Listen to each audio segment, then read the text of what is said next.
Now here's Professor Fig. The keepers have shown me where the next trial is. Has something changed? Lodgok and I have learned that the goblins are searching for another repository, like the one we saw at Rookwood Castle. And I discovered that they're building massive drills to help in their search. Professor Fitzgerald seemed very concerned. I see. Ranrock clearly knows even more than we suspected. And sir, there's something else. Lodgok knew Miriam. He knew Miriam? They encountered each other at Rookwood Castle. She was doing research. That's where she found the container with the portkey. He liked her so much that he let her leave with it, despite orders from Ranrock. I don't know what to say. She could win over almost anyone. I want to hear more of this. And, in fact, I'd like to speak with Lodgok directly. But we've no time now. Where is the next trial? Believe it or not, it's in the headmaster's office. Incredible. Very well, you'll need the password to get past the stone gargoyle. The headmaster's house elf will know it. I don't know the headmaster's house elf. Will he even speak to me? I imagine he's loyal to the headmaster. He is. So you'll need a disguise. I have just the thing. A polyjuice potion. You'll look and sound like Professor Black. Wait, doesn't polyjuice potion require a bit of the person you want to change into? And take ages to brew? It does. So how do you already have polyjuice potion to change into Professor Black? One never knows when such a thing may come in handy. Let's just say I felt the need to be prepared for anything after my fruitless trip to the ministry on his behalf. Now, time is of the essence. Drink up and I shall explain more.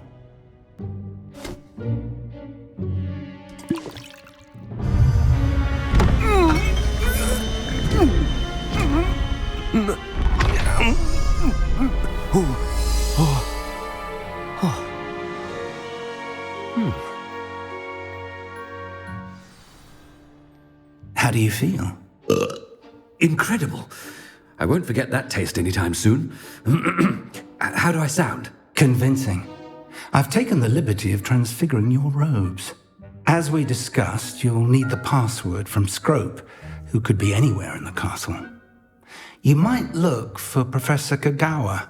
She's taken to badgering the poor elf about Quidditch in the hopes that he can convince Black to change his mind. Thus far, unsuccessfully. I see. But what if Professor Black sees me? Leave him to me. I shall tell him we're to meet a liaison from the ministry in Hogsmeade. That should give you plenty of time. Thank you, Professor. I suppose we'll meet again in the map chamber. It's rather strange to hear gratitude coming from Professor Black. I'll see you there. Now to find the headmaster's house elf.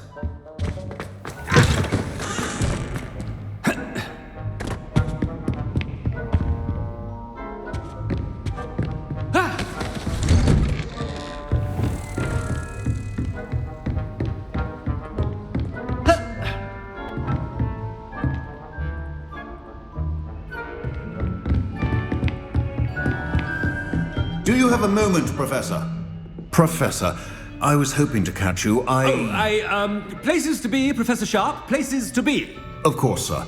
Only, you'd asked me about a particular potion, and I did? I did, yes. Well, spit it out, Sharp. I don't have all day. Probably best not to discuss it here, sir.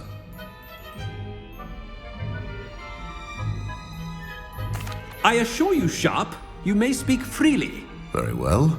I've brewed the cure for boils you wanted. I can drop it by your office when it's convenient. Of course, yes. No need for all the cloak and dagger. Simply have a student deliver it. A student. Very well, sir, if you insist. I do. And thank you, Sharp. I just hope you've brewed enough for all my boils. Now, to determine which student gets this run. I haven't time for any of you at the moment. None. None at all. Move aside. I thought I heard the headmaster approaching.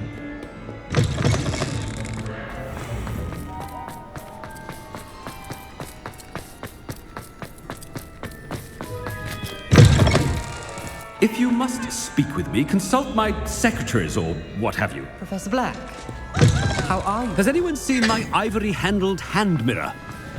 Professor, a word? Professor Black? Again, it is not too late to reconsider your decision regarding Quidditch. We could still have trials and a somewhat shortened season.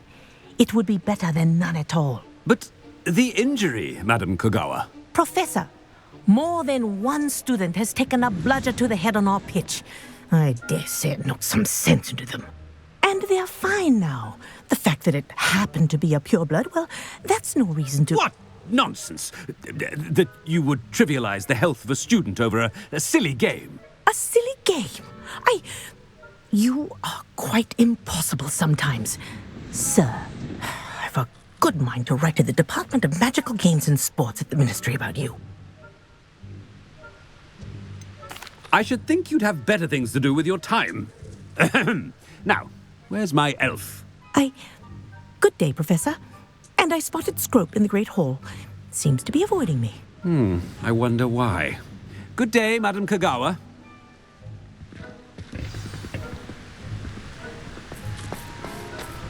What did we do to deserve him as a headmaster?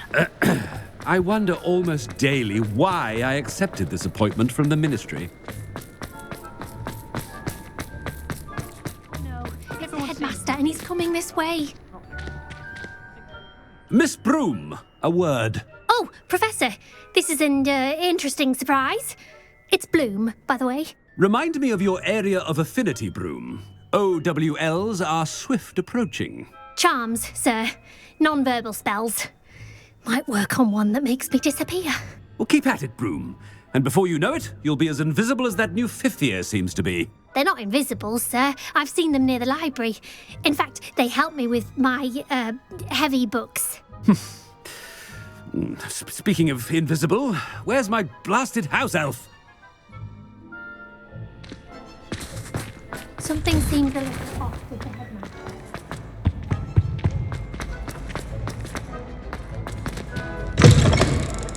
Stand proud, purebloods.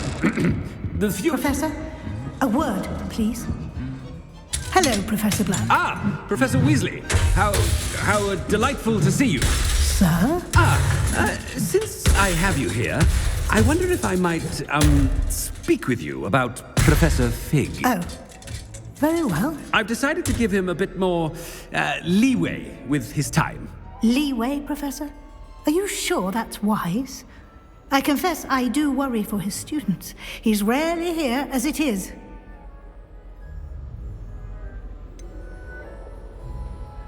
I realize that, and I'd like to keep it that way. I see. But, sir, if I may, I am wary of how much time the new fifth year seems to be spending away from the castle, supposedly on Professor Fig's behalf. I've heard unsettling rumors of their escapades. Everything from sneaking into the Forbidden Forest to confronting Ranrock's loyalists and Rookwood's lot. What? Goodness. You cannot believe everything you hear, Professor. No, you cannot. I mean, I shall keep an eye on Fig. You simply keep doing the wonderful job that you're doing. Simply wonderful. Thank you. But I'm happy to look into... Good. That'll be all, Weasley. I mean, Professor Weasley. Good day. A wonderful job. Leeway for Professor Fig. I shall never understand that one. That ought to give Professor Fig some breathing room. Professor Black is happy in Scrope. Attention, student. Screw! Oh, greetings, Master. Remind me of the password to my office. Oh, but Master made Scrope swear never to tell anyone, even Master himself. How dare you question me? I've a mind to give you a matching set of ears. Yes, sir. Of course, sir. Scrope begs forgiveness.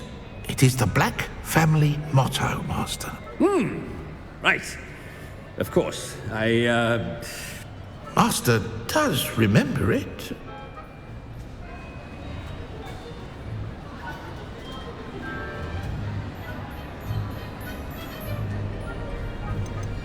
It's Pure bloods forever, isn't it? Close, Master. Scrope thinks Master is indeed testing Scrope. It is always pure. Obviously. And, of course, as Master knows, in French. Yes, of course. I order you to pronounce it for me. Oh, but Master knows that Scrope's French is most pitiful. Very well. Toujours pur. Ha! Thank you. Never speak of this conversation with me or anyone else. Of course, sir. Scrope shall try his best to keep out of Master's way. The polyjuice potion's wearing off. I best get out of sight.